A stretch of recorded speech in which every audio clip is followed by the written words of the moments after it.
한번 그려보시면 이것이 얼마나 흥미로운 장면인지를 연상하실 수 있을 거예요.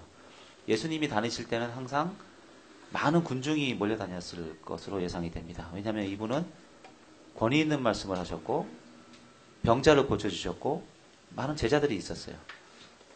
어떤 때는 군중에 막 이렇게 휩쓸려 다니면서 저분의 옷자락만 잡아도 내가 병이 낫겠다라는 믿음을 사람들이 가질 정도로 예수님은 그 당시에 아주 선풍적인 인기와 함께 의문을 자아내는 인물이었죠.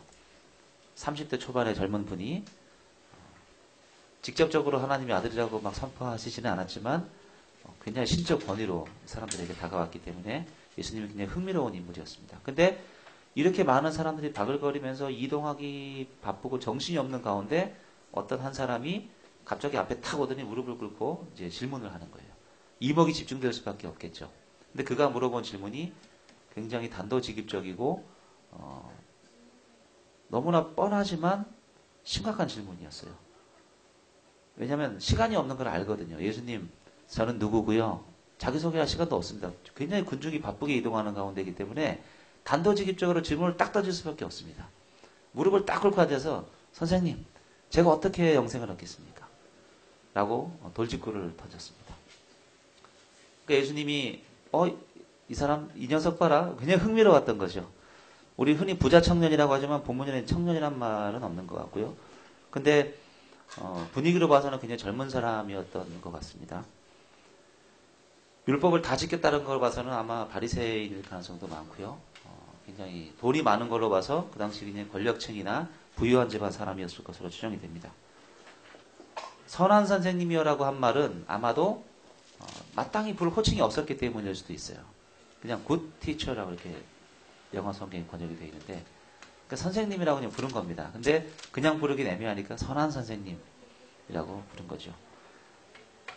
예수님이 대답하시기를 내가 어찌하여 나를 선하다 일컫느냐 하나님 한 분 외에는 선한 이가 없느니라 라고 또 뻔한 대답을 하세요. 이 대답은 어떻게 보면 우문현답이라기보다는 그냥 예수님이 한번 떡밥을 던지시는 것 같아요. 뻔한 질문에 대한 뻔한 답을 하시거든요. 그러면 이 친구의 답이 뭐라고 나올지를 다 알고 계셨겠죠.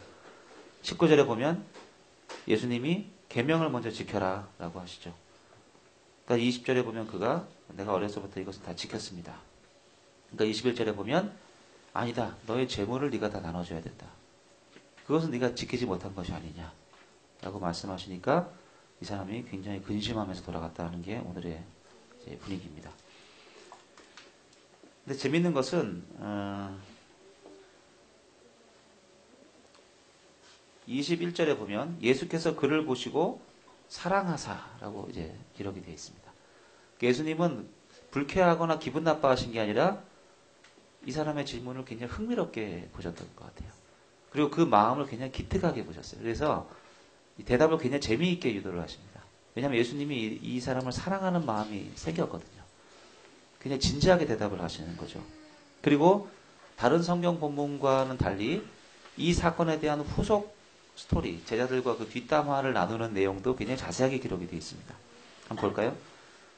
뒤에 보면 예수께서 제자들을 둘러보시고 이르시되 23절에 보면 재물이 있는 사람은 하나님 나라에 들어가기가 참 어렵다 라고 친절하게 답을 주세요. 보통은 예수님이 어떤 비유를 들어서 말씀하신 후에 제자들이 물어보면 좀 은유적으로 대답을 하시는데 예수님이 여기서는 아주 단도직입적으로 얘기하죠. 돈하고 하나님 나라는 별로 상관이 없다. 오히려 돈이 많은 것이 더 걸림돌이 된다. 이렇게 말씀을 하시거든요. 그러니까 제자들이 그 말씀에 놀라는지라. 왜 놀랐냐 하면 그 당시 그들이 알고 있던 상식과는 굉장히 달랐기 때문이에요. 왜냐하면 재물이 많다는 것은 하나님의 축복을 받은 거기 때문에 하나님의 축복을 받은 사람은 당연히 천국에 가는 거거든요. 그런데 이 공식이 깨진 거죠. 재물은 축복인데 왜 천국에 못 가지? 이게 이해가 안 되는 거예요. 약간 인지 부조화가 일어난 겁니다. 근데 예수님이 그 제자들이 놀라는 것을 보시고 24절에 보면 또 반복해서 얘기를 하세요. 25절에 보면 낙타가 바늘기로 들어가는 것이 부자가 하나님의 나라에 들어가는 것보다 차라리 쉽다. 라고까지 비유를 들어서 또 얘기하세요.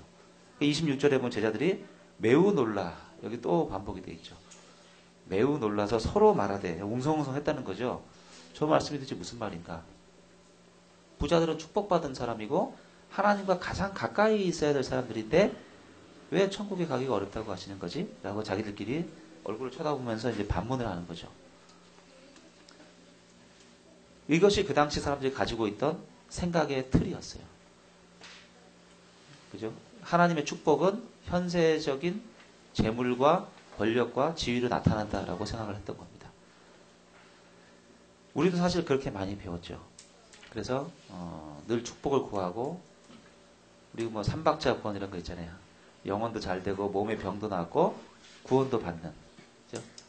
요한 2서에 나오는 그것이 우리는 축복이라고 배웠어요. 근데 예수님은 그게 아니라고 말씀하시는 거죠. 오히려 걸림돌이 될 수 있다라고 얘기를 하는 겁니다.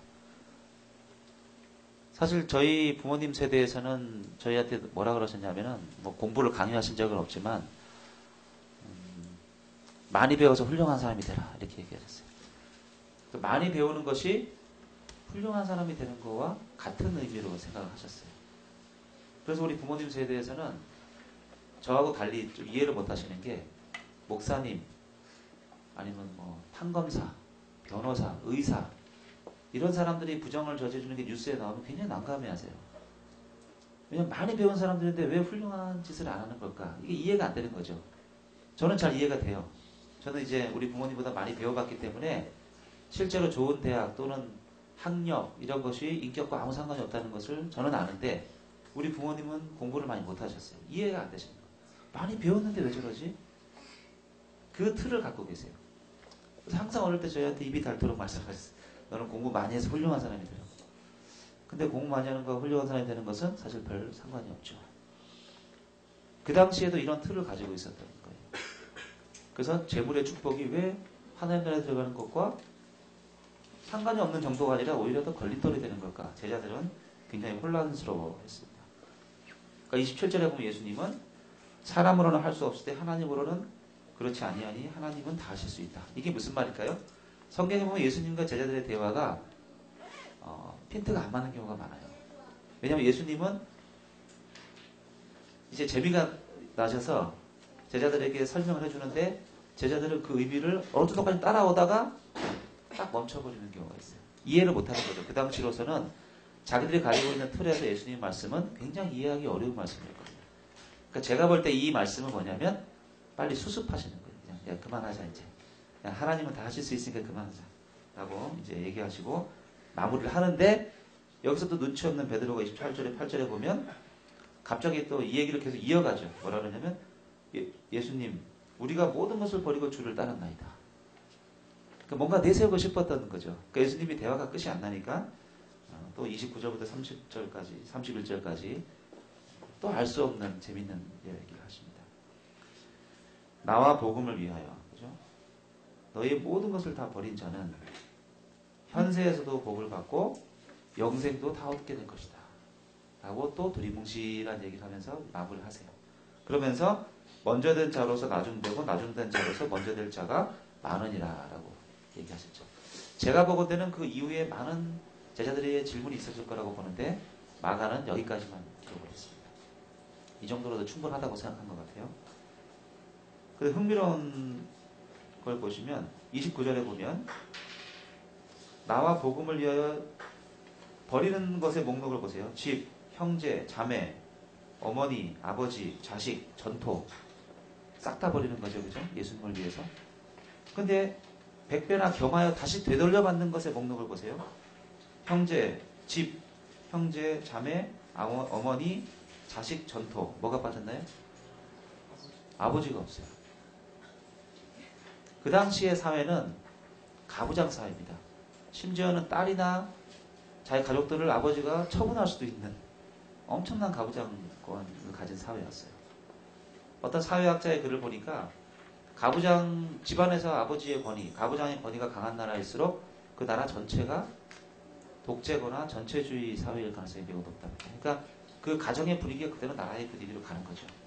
그럴 수밖에 없죠. 그죠? 가정은 작은 하나의 정치 구조이기 때문에 거기서 가부장 막강한 독재를 휘두르는 아버지가 있다는 것은 그 나라의 독재를 온 나라가 용인한다는 의미거든요.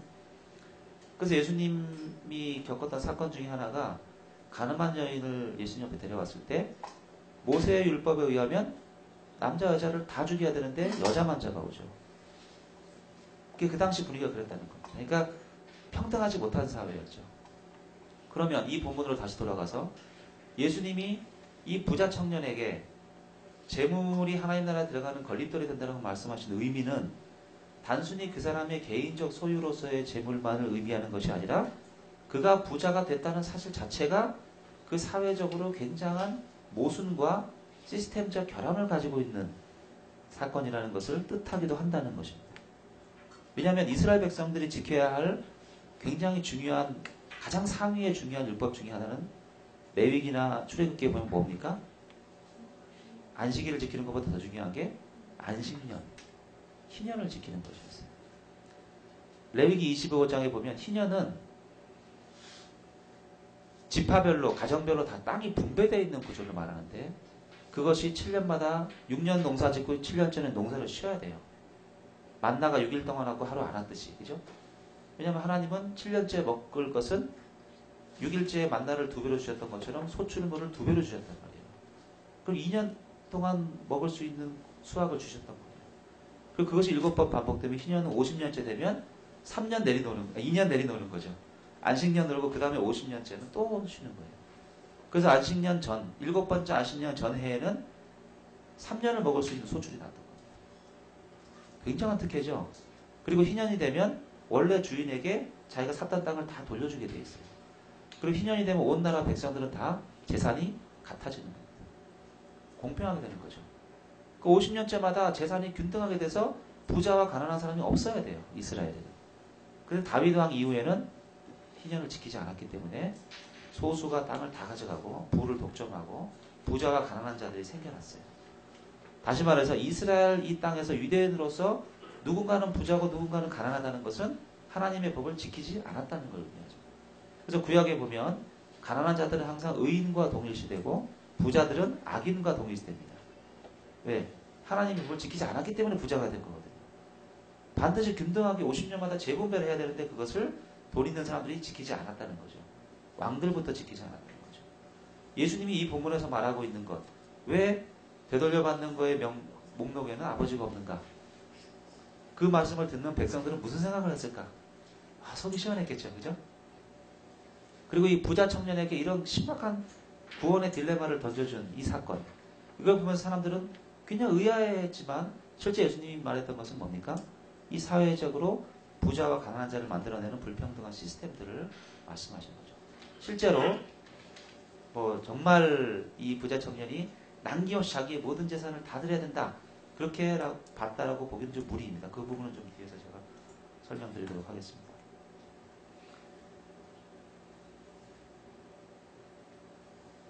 제가 주보에 써드린 그 본문하고 좀 그 내용이 다를 수가 있는데요. 목차하고 이제 왔다 갔다 하면서 잘 보시고 정리하셨으면 좋겠습니다. 두 번째 주제로 제가 말씀드리고 싶은 것은 우리나라 사람들이 가지고 있는 신앙에 있어서의 굉장히 중요한 하나의 그 걸림돌이자 딜레마가 무엇인가를 제가 말씀드리고자 합니다. 그것은 자기 자신의 어떤 주체성, 자기 스스로 하나님을 섬기고 믿고 영접하고 그분과 만나고자 하는 그 주체성, 그것이 우리나라 사람들에게 굉장히 결여되어 있다는 것, 이제 그 부분을 제가 좀 말씀드리고 싶습니다. 우리나라 사람들은 영어를 못하는 걸 좀 창피하게 생각해요. 근데 만약에 독일어나 일본어나 러시아어나 스페인어를 못하는 것에 대해서 창피하게 생각하는 경우를 보신 적이 있나요? 그건 별로 창피하지 않아요. 근데 이상하게 영어 못하는 외국인만 보면 막 쭈뼛쭈뼛 막 굉장히 힘들어합니다. 그리고 영어를 완벽하게 해야 한다는 부담감 때문에 입덧되지 못하는 경우가 있어요. 이 영어라는 것이 우리나라 사람들에게 죽을 때까지 따라다닙니다. 그죠? 직장 가도 쓸모도 없는 토익 시험 또 봐야 되고. 왜 이럴까요?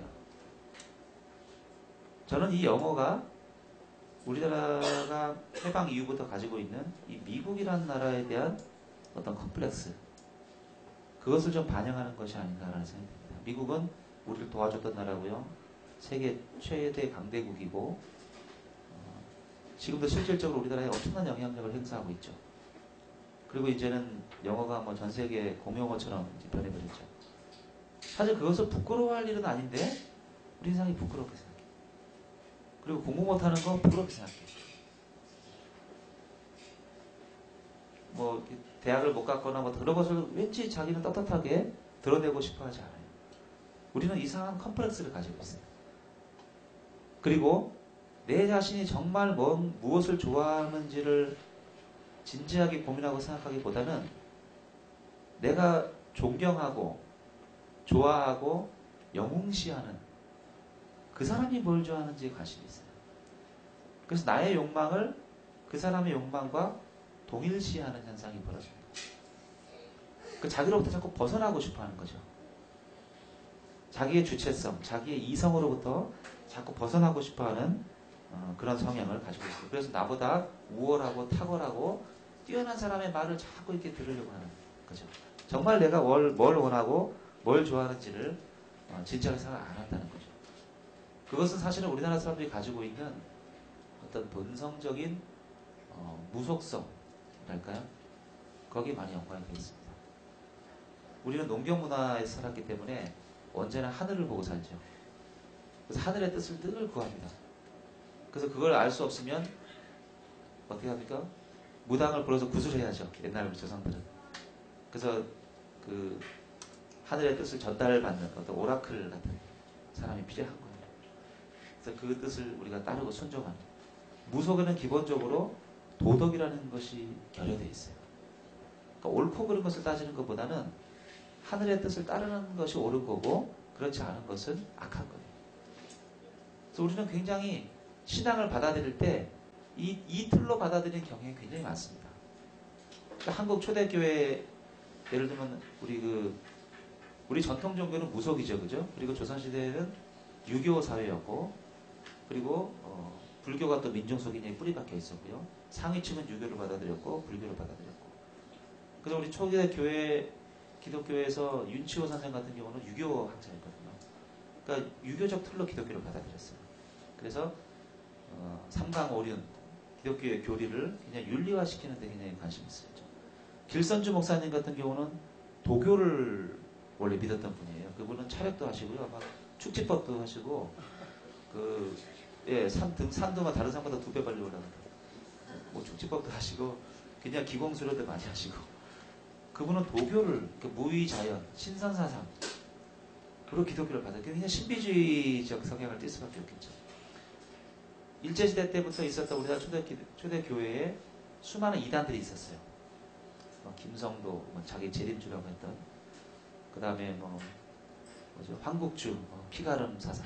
황국주의 제자가 백남주거든요. 백남주의 제자가 나온몽, 우리 옛날 용문산 기도 아시죠? 막 성령 세례받고 거기서 22살 때 폐병 고쳐서 나온몽의 제자가 된 분이 조용기 목사님이죠. 그러니까 그리고 58년에 여의도 순복음교회가 만들어졌는데 거의 용문산 기도원 분위기, 아주 무속적 이 분위기에서 그러니까 말씀보다는 신유, 그다음에 이제 불 끄고 이렇게 뭐랄까 집단적 통성기도로 계속 이어지는 예배들. 그러면서 그게 우리 정서에 맞았던 거예요. 우리는 빨리 나 자신으로부터 벗어나고 싶었기 때문에 그런 예배를 선호했어요. 인생은 괴로운 거니까. 막 집에 가서 맨날 때리는 남편, 말 안 듣는 자식들 생각하면 여기 있는 게 더 좋은 거예요. 여기서 불 끄고 하나님께 매달리는 게 훨씬 좋은 거예요. 그 초대교회, 우리나라 기독교에서는 이 무속성이 굉장히 큰 엔진의 역할을 했습니다. 이 중에는 이단도 있고 아닌 것도 있겠죠. 옛날에 그죠, 백선주 이런 사람들 제자들이 다 누굽니까? 문선명, 박태선, 나온몽 다 그 제자들이거든요. 그러니까 이제 문선명, 피가름이 다 황국주 자기 태사부로부터 온 거죠. 그러니까 그런 이론들이 우리나라에서 다 팽배했어요. 그러니까 이게 다 무속적인 에너지들을 끌어왔던 거죠. 그런데 그런 와중에 우리 정서에 그게 맞았던 거예요. 나로부터 벗어나고 싶은 마음들. 나보다 훨씬 우월하고 뛰어난 사람과 나를 동일시하고 싶은 마음들. 그리고 무속이 처음 우리나라 들어왔을 때 우리 정서에 너무나 맞았던 게 뭐냐면 성경 말씀 딱 펼치니까 이 세상을 창조하신 하나님이 이미 성경에 있어요. 서양 사람들은 그 헬라 철학을 가지고 있는 서양 사람들은 이 부분을 받아들이기 굉장히 힘듭니다. 그리스 로마의 신들은 인간하고 비슷하거든요. 질투하고 서로 죽이고 불멸의 신이 아니에요. 죽기도 합니다. 그죠? 사생아도 낳고 뭐 온갖 추잡한 일들이 벌어지는 게 그리스 로마 신화인데 우리가 믿는 무속의 신은 그렇지 않잖아요. 제일 옥황상제. 우리는 늘 그런 개념이 있었거든요. 그리고 지옥 죽으면 나쁜 짓 하는 사람은 지옥 가는데 거기에 염라대왕이 있고 딱 하나님, 사탄 딱 매치가 되죠. 천사들이 있고요. 그러니까 천지신명이 늘 있고 사탄 밑에 마귀들이 있는 마귀들 우리 늘 귀신과 더불어 살잖아요. 우리는 늘 귀신의 존재를 믿잖아요. 물론 포도주를 만드는 거 서양 사람들이 그거 받아들이기 굉장히 힘듭니다. 우리는 반번에 믿어져요. 그죠? 그리고 한 곳에 여러 장소에 무소부재 다 바로 믿어져요. 우리 전설의 고향 굉장히 익숙하기 때문에 그런 힘들이 있다는 걸 우리 믿어요. 무속적으로. 우리에게 그런 믿음이 있었기 때문에 복음은 빨리 받아들였어요. 근데 그것이 나의 신앙으로 주체화되는 데는 굉장히 오랜 시간이 걸립니다. 믿기는 빨리 믿는데 우리가 늘 하늘을 보고 빌던 그 대상이 바로 하나님이다라고 하니까 아 그분이 그분이요? 이러면서 바로 돌아서는 되는 거죠. 그건 쉬워요. 근데 그 다음에 그분이 나와 무슨 관계이며 나의 구원에 있어서 그분이 어떤 분이신가를 받아들이는 이 개인적 관계로 가는 데는 수십 년의 시간이 걸립니다. 받아들이기는 쉬운데. 왜냐하면 우리는 우리 자신이 누구인가를 생각하지 않는 습관이 있기 때문에 그렇습니다. 특히 한국 사람들이 그래요. 모든 걸 감정적으로 반응하죠. 차분하게 그 일의 원인과 결과를 생각하기보다는 바로 감정적으로 반응합니다. 자기 자신의 생각이 무엇인지를 깊이 고민하지 않는다는 거죠. 그래서 늘 힘든 일이 있으면 그 문제를 끌어안고 하나님께 기도하기보다는 술 한잔 해서 빨리 이걸 잊어버리고 싶은 거죠. 그걸로부터 도피하고 싶어 합니다. 모든 것을 다 풀어 헤쳐버리고 싶어 해요. 우리의 문화 자체가. 일본 사람들은 시험 보를 때 수험생에게 긴장하라고 합니다. 그래서 머리에 띠를 두르게 하죠. 머리에 띠를 두르는 게 일본 문화거든요. 필승 딱 쓰이죠. 우리는 수험생들에게 어떻게 얘기합니까? 긴장을 풀어라 그러죠. 그리고 만약에 힘든 사람이 있으면 일본 사람들은 원한이 있으면 힘들거나 원한 있는 사람이 있으면 그것을 절대 잊지 말라고 해요. 너는 그것을 언젠가 되갚아줘야 된다. 그래서 일본 사람들에게 선물을 거하게 하는 건 굉장히 신뢰입니다. 그건 다시 되갚아줘야 되는 부담을 주는 거거든요. 원한이든 은혜든 반드시 갚아야 된다는 게 일본 사람들의 생각이에요. 근데 우리는 원한이 있거나 힘든 일이 있으면 어떻게 돼요? 풀어야죠. 저 사람하고 나하고 힘든 게 있어. 그러면 풀어야 됩니다. 원한을 속에 꼭 담고 있지를 못해요. 그러고 싶어도 그럴 수가 없어요. 우리의 성정상. 그러니까 술 한잔 하면서 풀어야 되고 대화로 풀어야 됩니다.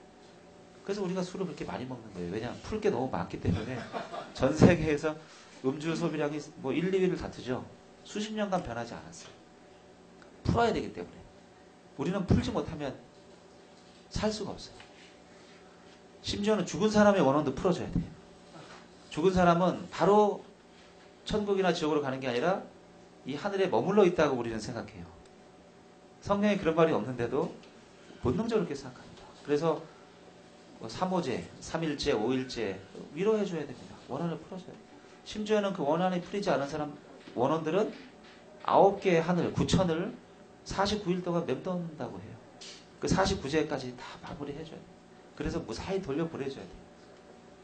교회 권사님들 중에서도 교회 다니면서도 그걸 믿는 분들이 있어요. 우리 본능이에요. 그러니까 뭔가 우리는 풀어야 되고 매듭을 지어줘야 되고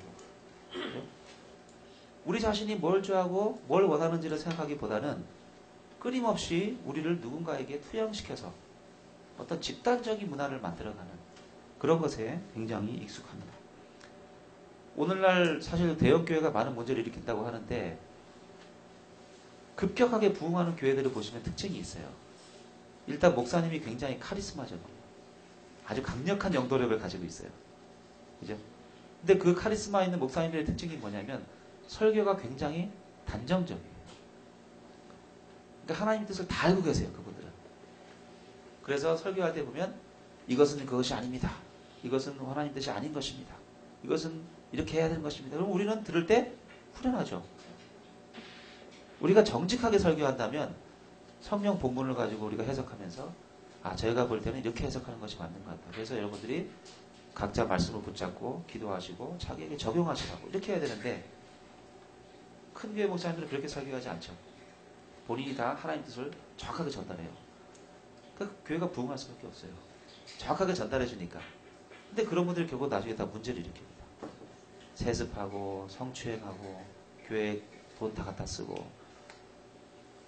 그러니까 뭔가 단정적이고 명확하게 얘기해 주는 우리는 좋아해요. 실제로 그것이 성경의 근거일 건 아니건 간에. 우리는 인생 자체가 불확실한 거예요. 우리는 늘 불확실하기 때문에 하늘을 바라보고 늘 누군가의 입을 쳐다보는 거죠. 누군가가 무슨 얘기를 해주기를 바랍니다. 내가 어떻게 생각하는지를 원하기보다는. 정의란 무엇인가라는 책이 미국하고 캐나다에서 10만 부 팔린 책인데 우리나라에서 130만 부 팔렸어요. 사실 그게 굉장히 어려운 철학책이거든요. 근데 왜 이렇게 팔렸냐면 우리나라 사람들은 정의가 뭔지를 정확하게 잘 모르는 것 같아요. 무엇이 옳고 그른지를 잘 몰라요. 그냥 나하고 아는 사람이면 옳은 거예요. 그러니까 옳고 그른 것을 따지기보다는 네 편 내 편을 따져요. 그냥 지역, 출신 지역 따지고 출신 학교 따지고 자기 후배냐 아니냐 따지고 이게 옳은 거예요. 이게 옳은 게 아니죠.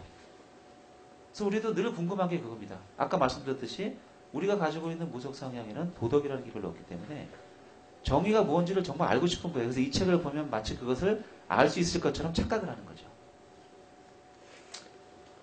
근데 1장 딱 읽어보고 다 덮어버리죠. 이것은 그것이 아닌 것이다. 그걸 알게 되는 겁니다. 우리에게는 늘 알 수 없는 모호함이 있어요. 항상 훌륭한 사람만 쳐다보려고 해요. 그래서 연예인들, 정치인들에 열광합니다. 그 정치인 우리는 먹여 살리는 게 아니거든요. 그죠? 근데 끊임없이 그들을 다시 소환하고 불러내고 추억하면서 계속 영웅시하죠. 이 정치적 영웅화라는 것이 제가 볼 때는 우리 민족이 가지고 있는 고유한 특성이에요.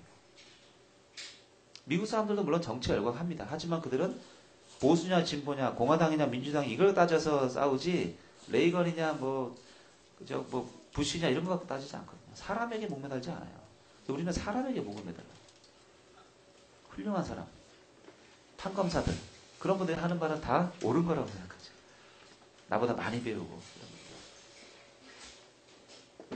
하나님과의 만남에 이것이 우리에게 굉장히 심각한 걸림돌이 됩니다.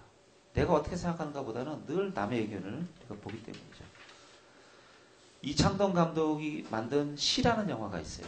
한번 보셨는지 모르겠는데 그 윤정희 씨가 주연을 했는데 굉장히 저는 감동적으로 봤거든요. 이게 근데 뭐 독립영화가 이런 데서만 해서 아마 대중적으로는 많이 안 보셨을 것 같은데 거기 보면 어떤 할머니가 손자를 키워요. 고등학생인가 손자를 키우는데 자식들은 다 죽은 것 같아요. 그 손자 하나를 키워요. 그 할머니가. 돈이 없으니까 그 간병인을 합니다. 환자를 이렇게 목욕시켜주고 밥 먹여주고 하면서 간병인을 해서 그 손자 하나 잘 키워서 자기가 인생의 마지막 소명을 다하겠다는. 그 할머니는 자기의 인생이 없었어요. 젊을 때는 자식들을 위해서 살았어요. 우리 부모님들이 그랬잖아요. 본인이 못다 이룬 한을 자식들이 이루어지길 원했기 때문에 자식에게 자기의 인생과 욕망을 투영시켰어요. 그래서 자꾸 이게 삶을 동일시했죠. 자식의 삶과 내 삶을. 사실 완전 별개거든요. 내 인생은 하나님 앞에 내가 살아야 되는데 끊임없이 자식에게 매달렸어요. 그 자식이 죽고 나니까 내 인생은 없는 거예요. 특히 여성들은 뭐 이름조차를 얻지 못하죠. 누구 엄마 이렇게 부르지 뭐 그죠? 교회 외에서는 거의 자기 이름을 불러주는 곳이 없었어요. 우리나라에서 근대화 시대에. 그 할머니가 이제 손자 하나 있는데 그 손자가 어떤 짓을 저질렀냐면 여중생 한 명을 집단 성폭행을 해요. 그래서 그 여중생이 자살을 합니다. 그래서 그 영화에 보면 그 자살한 여중생의 시체가 이렇게 개천에 떠 있는 것부터 시작을 해요. 굉장히 충격적이죠. 근데 실제로 우리나라에서 흔히 일어나는 일이에요. 그래서 가해자 부모들이 모여서 그 피해자 부모와 합의하기 위해서 돈을 얼마씩 마련해서 주기로 해요. 근데 영화에 보면 피해자 부모가 오히려 막 가해자 부모들이 피해자 부모를 뭐 빡지르고 그래요. 뭐 마음대로 하라. 뭐 이거라도 받고 싶으면은 빨리 합의해서 뭐 이게 수사가 안 되도록 해달라 이런 식으로 막 합의를 합니다. 그 할머니도 당연히 처음에는 자기 손주를 구해야 되니까 돈을 구하기 위해서 심지어는 나중에 그 하지 말아야 될 짓까지 합니다. 자기 뭐 소신을 버리고 그 영화 굉장히 충격적이에요. 근데 그 손주를 어쨌든 감옥에 보내면 안 되잖아요. 그 합의금 마련하려고 그렇게 애를 쓰는데 그 중간에 중요한 사건이 하나 발생해요. 이 할머니가 우연히 길을 가다가 어떤 학원에서 시를 가르쳐 드립니다라는 광고를 봐요. 그래서 갑자기 노년에 시를 배우러 가요. 그래서 여기 이런 조그만 방에 앉아가지고 거기 안도현 씨니까 그분도 카메오로 출연하는데 시란 무엇인가부터 이제 강의를 시작하는데 이 할머니가 도대체 무슨 소리를 하는지 하나도 모르는 거죠.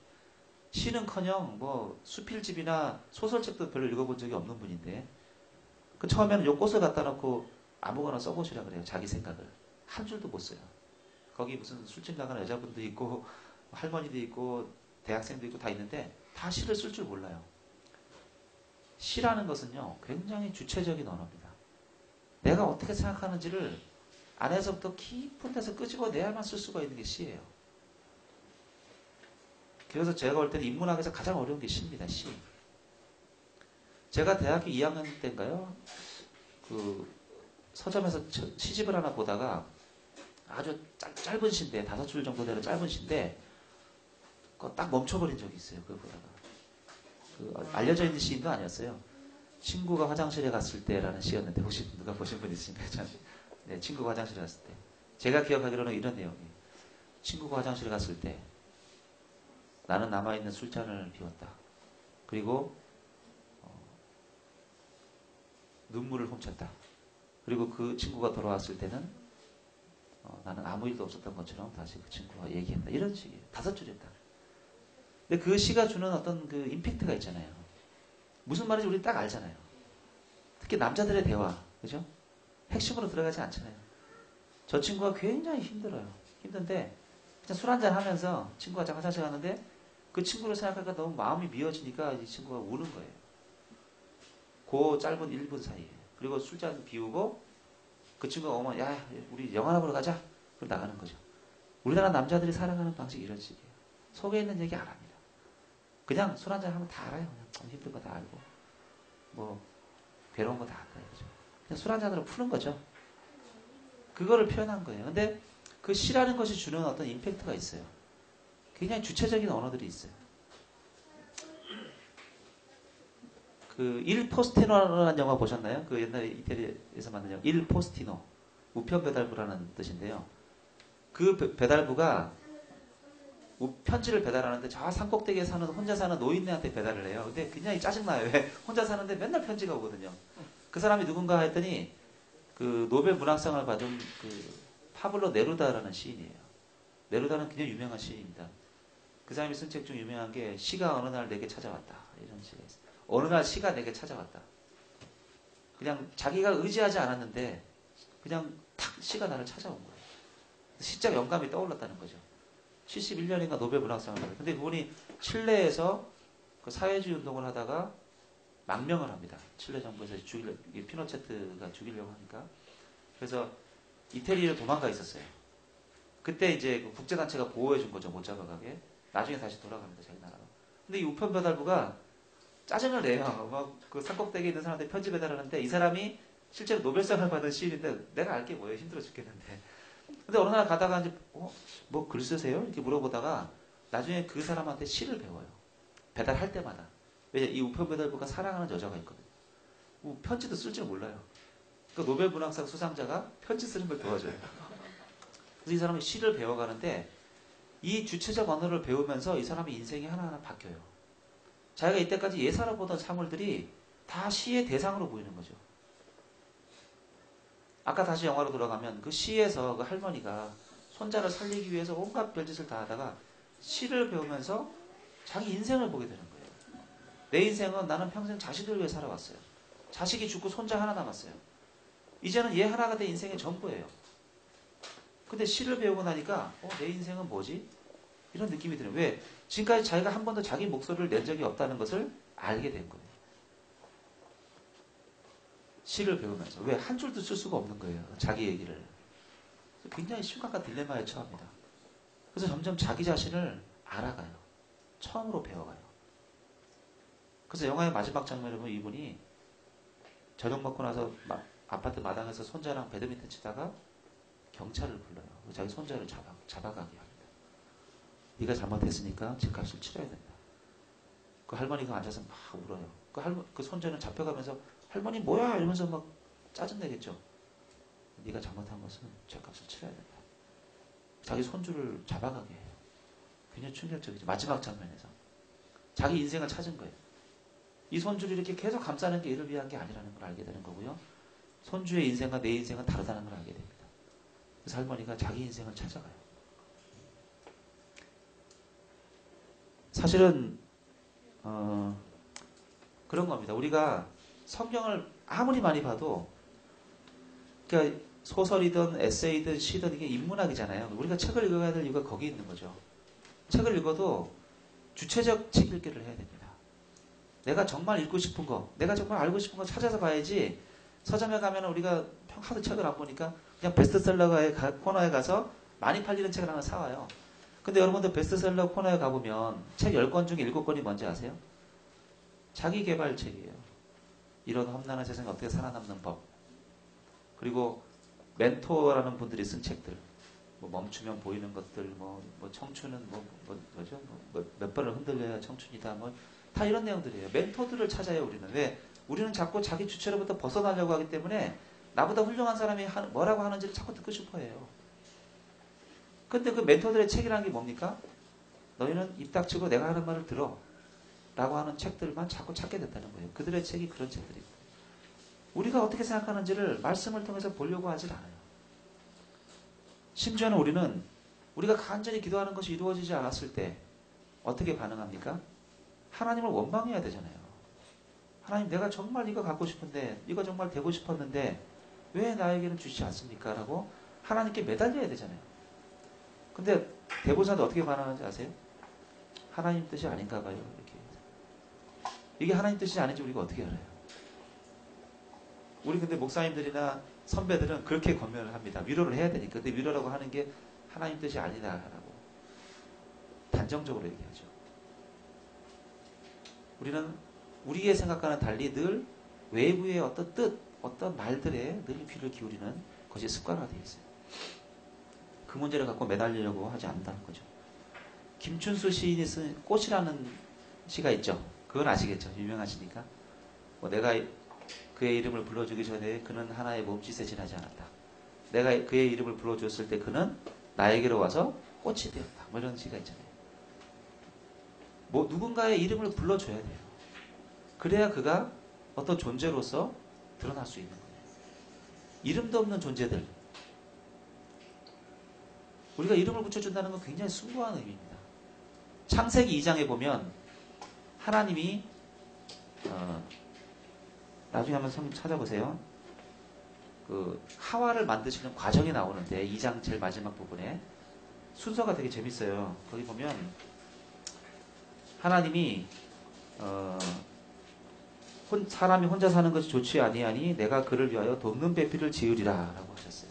그래서 아담에게 짝을 지어주기를 결심하세요. 그리고 나서 그 뒤에 바로 하시는 것이 뭐냐면 흙으로 각종 들짐승과 공중의 새를 지으시고 아담에게 이름을 지어주라고 해요. 그러면 독처하는 거 좋지 못하면 바로 여자를 만들어주시면 되지 갑자기 중간에 뭐가 들어갑니다. 동물들을 많이 지으세요. 그리고 너가 이름을 지어주라고 그래요. 그리고 그 뒤에 보면 아담이 모든 가축과 공중의 새와 들의 모든 짐승에게 이름을 주니라. 아담이 돕는 배필이 없으므로 여호와 하나님이 아담을 깊이 잠들게 하시니 그제서야 아담이 잠을 들게 하시고 하나님이 갈비뼈를 취해서 여자를 만드세요. 그 당시 아담은 타락하지 않았기 때문에 완벽한 지혜를 가지고 있었어요. 그래서 아담이 지어주는 동물의 이름은 그냥 주사위 굴려서 지은 이름이 아니고 그 동물이 어떻게 생겼는지 어떤 본질을 가지고 있는지에 대한 정체성을 내포하고 있는 것이죠. 이것이 만약에 기린이다. 왜 기린이냐? 본질이 기린이기 때문에 기린인 거예요. 지금 우리나라 말로 번역됐기 때문에 기린인 거지 동물들의 이름을 처음 지어준 존재는 아담이거든요. 아담은 하나님의 대리인으로서 그들에게 이름을 준 거예요. 그 동물들은 아담에게 와서 꽃이 되었겠죠. 이름을 지어줬으니까. 이름을 줌으로써 그 존재가 나타나기 시작했고 아담과 그들은 개별적 주체로서 하나의 공동체를 이룰 수가 있었다. 이름을 준다는 것은 존중한다는 의미거든요. 그리고 나서 아담이 뭘 느꼈을까요? 나와 같은 본질의 존재가 하나도 없다는 걸 느꼈겠죠. 굉장히 심각한 외로움을 느꼈을 거예요. 모든 동물들은 다 쌍이 있는데 그러고 보니까 나와 같은 본질의 동물도 하나도 없네. 그때 하나님이 아담을 재우시고 여자를 만드세요. 그리고 아담이 눈을 딱 떠보니까 여자가 있어요. 근데 본질이 자기와 같아. 너무나 기뻐서 아담이 뭐라 그래요? 이는 내 뼈 중에 뼈요 살 중에 살이라. 이것을 남자에게서 취하였은즉 여자라 하리라. 그냥 여자를 만들어주신 게 아니라 그와 너가 개별적 주체이면서 동일한 본질이라는 것을 하나님이 알려주시는 거예요. 이름을 준다는 것은 굉장히 중요한 의미를 가지고 있어요. 이제 좀 마무리로 가겠습니다.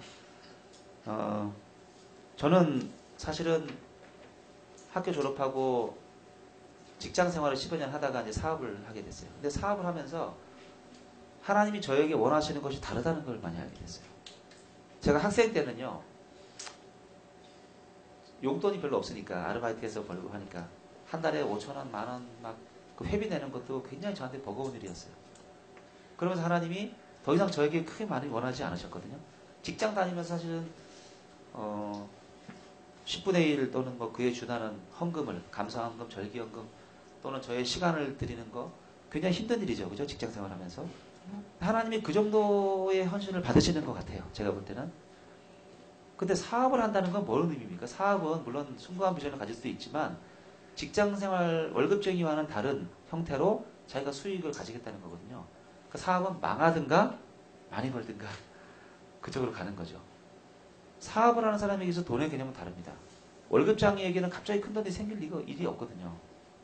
그냥 어떻게든 급여 가지고 쪼개서 적금도 넣고 헌금도 하고 학비도 쓰고 해야죠. 교통비도 쓰고 식비도 쓰고. 근데 사업을 하는 사람들은 돈을 관리하는 체계가 좀 달라요. 그냥 큰 돈이 들어왔다 나갔다 들어왔다 나갔다. 여러분 장사하는 분들 보시면 쓰는 방식이 월급쟁이하고 좀 다릅니다. 정사는 나중에 하는 거고 어떻게든 막 한 주머니에서 들어왔다 나갔다 하죠. 복잡합니다. 그래서 좀 법인체 사업을 하는 분들은요, 이 씀씀이가 달라요. 해프다는 게 아니라 돈에 대한 개념이 좀 달라집니다. 달라져요. 왜냐하면 사업을 하다 보면 뭐 몇 억대의 돈들도 투자돼서 날리기도 하고 사기도 하고 온 가지를 다 하는데 그런 사람에게 뭐 1, 20만 원짜리 뭐 지출을 하는 것이 큰 대수이지는 않죠. 왜? 내가 어제 주식으로 1억을 날렸는데 오늘 내가 아내가 달려는 100만 원을 못 줘서 벌벌 떤다는 건 모순이잖아요. 그죠? 월급쟁이에게 100만 원은 큰 돈이지만 주식으로 몇 억을 날리는 사람에게 100만 원은 상대적으로 다른 의미거든요. 사업을 하는 사람에게 있어서는 제가 볼 때는 하나님은 좀 다른 걸 원하시는 것 같아요. 이 과정을 이해를 못하면 굉장히 큰 난항을 겪습니다. 왜냐하면 하나님은 그것을 다룰 수 없는 사람에게는 돈을 주시지 않는 것 같아요. 왜냐하면 그 돈이 결국 그 사람을 망하게 하거든요. 그러니까 월급쟁이로서 내가 쪼개서 지출을 하는 사람에게 있어서는 11조를 하는 것도 굉장히 큰 내가 세금 떼고 내야 되나 합쳐서 내야 되나 고민이 될 정도로 심각한 거예요. 하나님은 그 고민을 여기 보시면 부자 청년을 살아나사 이쁘게 보세요. 제가 볼 때는. 그 죄가 아닙니다. 뭐 월급 세금 떼면 어떻고 안 떼면 어떻고 다 내 마음인데 그죠? 우리 아나니아와 삽비라가 아니잖아요. 근데 사업을 하는 사람에게 있어서는 굉장히 큰 딜레마가 봉착을 해요. 그게 뭐냐면 이 모든 사업, 이 모든 돈이 내 것이 아니다라는 명확한 헌신이 있어야 돼요. 그걸 요구하세요. 그래서 내가 사업을 해서 돈을 많이 벌면 하나님 나라를 위해서, 교회를 위해서 좋은 일을 많이 하겠다. 나는 하나님 나라를 위해서 사업을 한다. 저는 제가 만나는 그리스도인 사업가들은 100% 이렇게 얘기합니다. 근데 그렇게 얘기하기 쉬워요. 돈 많이 버는데 그거 내가 구제에 많이 쓰는 거 뭐가 어렵겠어요. 하나님은 그걸 원하시는 게 아닙니다. 월급쟁이라면 그 정도는 돼요. 근데 사업을 하는 사람에게 있어서는 100% 네 것이 아니다라고 하는 진정한 마음의 고백이 있어야만 이제 그 다른 일을 하는 준비가 되는 거예요. 근데 그것이 사람이 자기를 속일 수 없기 때문에 쉽게 되지 않습니다. 의지로 되지가 않아요. 아나니아와 삽비라 같은 마음이 생겨요. 99%를 내고 1%를 내가 가지면 안 될까? 이런 생각도 들고요. 정말 완전히 내 것이 아니다라고 생각해야 되는데 그것이 그렇게 어려워요. 우리가 왜 그런 거 있잖아요. 내가 친구가 굉장히 부자가 됐어. 그 소리를 딱 듣는 순간 우리가 어떤 마음이 듭니까? 너무나 기뻐야 되잖아요. 친구가 잘 됐다면. 근데 순간적으로 들은 마음은 힘들어요. 가족이 아닌 이상. 사돈이 땅을 사면 배가 아프다 그러는데 그 말이 맞아요. 왜? 우리는 우리 마음을 속일 수가 없어요. 내 그릇이 그 정도라면 그 정도인 거예요. 그것을 가식으로 야 너무 잘됐다. 속은 힘든데 너무 잘됐다고 하는 거죠. 나는 잘 안 되는데. 그죠? 오랜만에 만난 친구 만나면 제일 궁금한 게 뭐예요? 너 연봉 얼마 받아? 너네 아들 무슨 대학 갔어? 이게 늘 궁금해요. 우리는 늘 비교합니다. 거기로부터 자유롭지 못해요. 자기 자신은 속일 수 없거든요. 내 그릇이 그 정도일 거예요. 이것은 성령이 도와주시지 않으면 절대 할 수 없는 일이에요. 우리가 하나님 안에서 자기가 변화되지 않으면 절대 할 수 없는 일입니다. 의지로 되지가 않아요. 그건 금방 표가 납니다. 우리가 정말 전심을 다하고 마음을 다해서 하는 일이 아닌 것은 금방 표가 나요. 왜? 오래 할 수가 없거든요. 교회 봉사, 신앙생활 마찬가지예요. 아까 말씀드린 대로 내가 주체적으로 결단하고 내가 하나님을 만나면서 이루어진 일이 아닌 것은 시간이 갈수록 점점 힘이 빠지고 할 수가 없어요. 자기 자신은 속일 수가 없거든요. 그 힘이 우리 속에 없는 거죠. 하나님을 만나지 않으면. 저는 정말 이 직장생활을 그만두고 이 험난한 세상 사업의 세계로 나오면서 뜻밖의 여정을 가지게 됐어요. 저는 이렇게 제 삶이 이렇게 가리라고 생각을 못했거든요. 저는 사기도 당해봤고 친구에게 수많은 배신도 당해봤어요. 너무나 많은 좌절. 왜 하나님 나에게 이런 것을 경험하게 하실까? 한참 지나서 알게 되는 것 같아요. 그러면서 제 자신이 우리 부모님 세대에서 사기를 당하면은 어떻게 느낍니까? 사람은 하나를 보면 열을 알아. 그죠? 될 것 같은 나무는 떡잎부터 알아봐. 이런 식으로 네거티브하게 빠질 수도 있어요. 그죠? 그래서 우리 부모님이 저희 늘 그렇게 조심하라고. 세상은 험하다. 사람이 사람을 속이는 게 아니라 돈이 사람을 속인다. 늘 그렇게 저한테 얘기하셨거든요. 근데 그것은 부정적인 방향으로 적용한 것이고요. 저희는 긍정적인 방향으로 적용해야 했다고 생각합니다. 그게 뭐냐? 이제는 내가 누구인지, 내가 어느 정도의 그릇인지, 내가 할 수 있는 게 있고 할 수 없는 게 무엇인지를 알아야 되는 거예요. 그걸 알지 못하고 계속해서 자기 자신으로부터 벗어나서 자기 주체로부터 벗어나려고 하는 쪽에 답을 찾으려고 하면 끊임없는 그 패턴을 반복하게 됩니다. 그 순간에 우리가 하나님을 만나야 되는 거죠. 이 부자 청년이 결국 그 딜레마에 처한 겁니다. 제가 볼 때는. 그는 구원에 대한 갈급함이 있었어요. 그래서 정말 알고 싶어서 그 많은 사람들 가운데 쪽팔림을 무릅쓰고 주님 앞에 무릎을 꿇었어요. 그 허름한 젊은 선지자 앞에 무릎을 꿇었어요. 정말 알고 싶었던 거예요. 자기의 한계에 직면했던 거죠. 도저히 자기 힘으로는 안 되는 게 있다는 걸 알았던 거예요. 근데 그것이 재물이라고 하니까 너무나 심각한 딜레마에 빠져서 그가 돌아가게 되죠. 근데 예수님이 정말 그 청년에게 모든 재물을 다 부자에게 오늘 당장 해결하라고 하는 것이 아닙니다. 그 말의 본질은 뭐냐면 그 사람이 아까 사업가의 마인드처럼 이 모든 소유가 내 것이 아니다라고 정말로 믿어야 되는 거예요. 말로 그렇게 하는 것이, 말로 하는 거 쉽죠.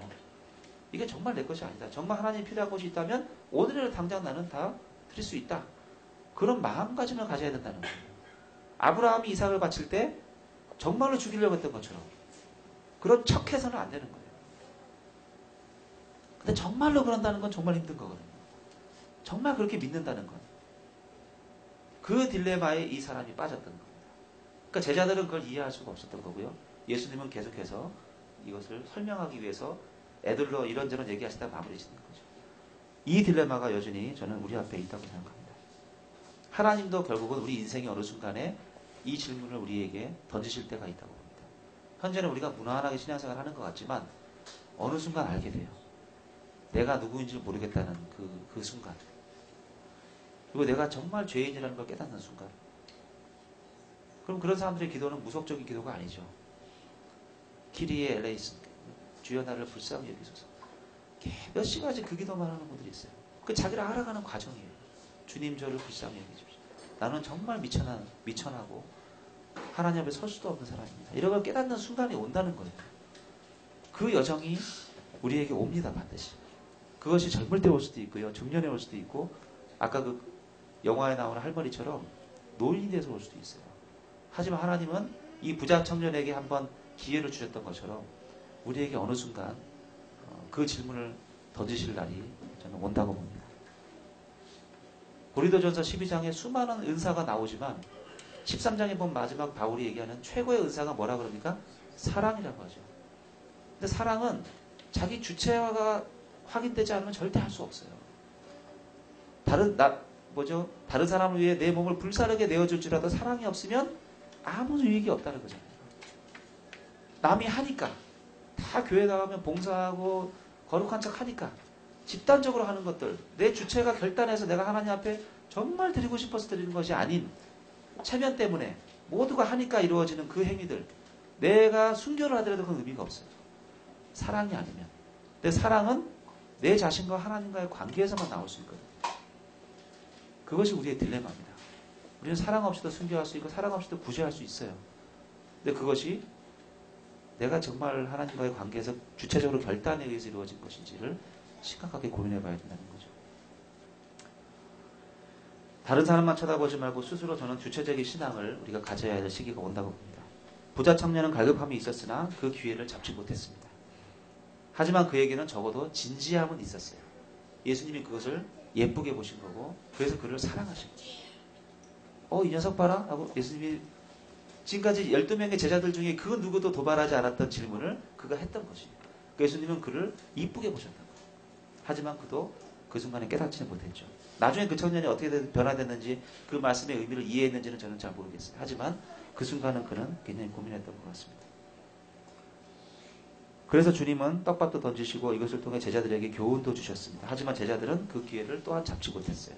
그래서 헌물만 켜신 거죠, 예수님이. 해프닝으로 끝난 사건입니다, 이것은. 하지만 우리에게 주는 의미는 남다른 거죠. 네루다가 어느 날 시가 내게 찾아갔다고 했던 것처럼 말씀이 어느 날 우리를 찾아올 것입니다. 저는 그렇게 생각합니다.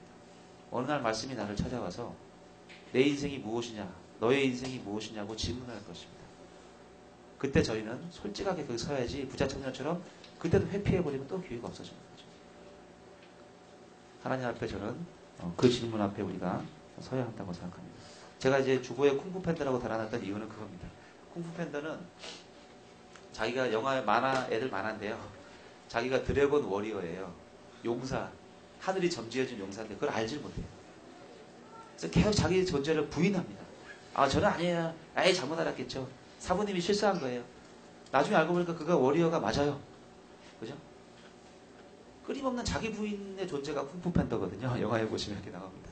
하지만 그가 뜻밖의 여정을 가게 됩니다.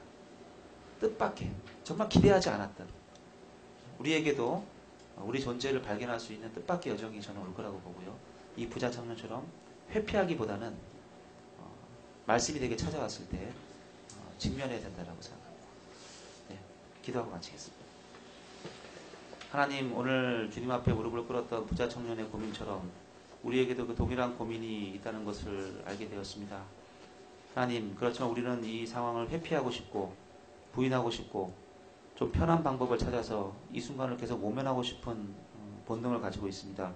하나님, 우리가 말씀을 대할 때 이것을 남에게 적용하고 다른 사람이 어떻게 생각하는지를 궁금해하기보다는 우리 자신이 이 말씀에 적용되고 우리가 변화되고 우리가 그 말씀을 통해서 하나님을 알아가게 되기를 무엇보다 간절히 소망할 수 있도록 주님 은혜를 베풀어 주시기 원합니다. 하나님, 말씀이 우리에게 찾아왔을 때 우리가 솔직하게 반응하게 하시고 그 앞에 우리의 인생을 다시 돌아보는 그러한 정직함과 진지함이 있도록 주님 저희를 긍휼히 여겨주시기를 간절히 원합니다. 이 모든 말씀을 예수님 이름으로 기도했습니다. 아멘.